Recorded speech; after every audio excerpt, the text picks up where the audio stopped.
Good morning. This is Dr. Karen Harum coming from Vibrant Children and here today to talk about how to play to your child's strengths. Children really need to feel good about themselves in order to learn and to remain healthy both physically and emotionally. Well, it's really hard for children to feel good about themselves when they're constantly being told no or excluded from activities because of their behavior.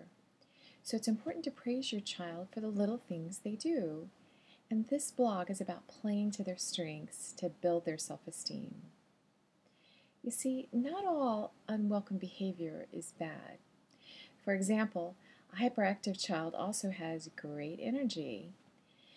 Let's say a child has just learned to lie successfully, and by doing so, they've learned the important concept of theory of mind. That is, each individual is actually thinking their own individual thoughts, and these thoughts can be altered.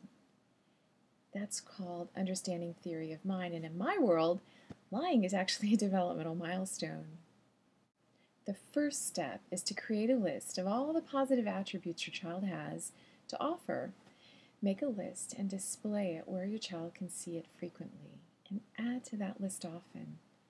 Focus more on what your child can do and be your child's cheerleader in that activity. When you're presented with your child's report card, just for example, and you see an A and an F, the first instinct is to actually focus on the F. Well, it's hard to put this in practice, but for your child's sake, focus for a moment on the A and then go from there. By focusing on your child's positive behavior and reducing your attention to his negative behavior, you can go a long way toward building self-esteem.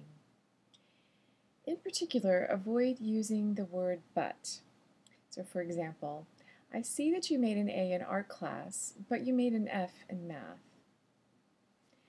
Using the word but seems to negate the first statement entirely. So let's contrast that with, I see that you made an A in art class, excellent job, and you made an F in math. Sounded a little bit better.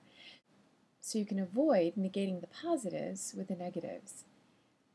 I know that you love them entirely and not conditionally, so be careful not to diminish the small positives. How can you identify your child's special gifts? When you discover what your child excels in, encourage him to pursue it, and remember that weaknesses can sometimes be strengths. So for example, hypersound sensitivity can sometimes predict good musical tone perception or some musical aptitude. Sensory-seeking behaviors can lay the foundation for working with messy artistic media like clay and paint. There are lots of great activities that can help your child's development, including things like horseback riding, swimming, martial arts, music, and art. Equine therapy, or horseback riding, can actually help physically, emotionally, and occupationally. So when a child sits on a horse, that naturally stretches the hip adductors and the hamstrings while it's warming the muscles and stretching them. So when your child takes responsibility for grooming the horse and caring for it, that actually boosts the child's self-esteem. This applies to caring for any other living thing. It gives us purpose and significance. Art is another venue for success and for therapy. Other non-competitive activities include swimming and martial arts. You see, these individual sports teach discipline and self-confidence.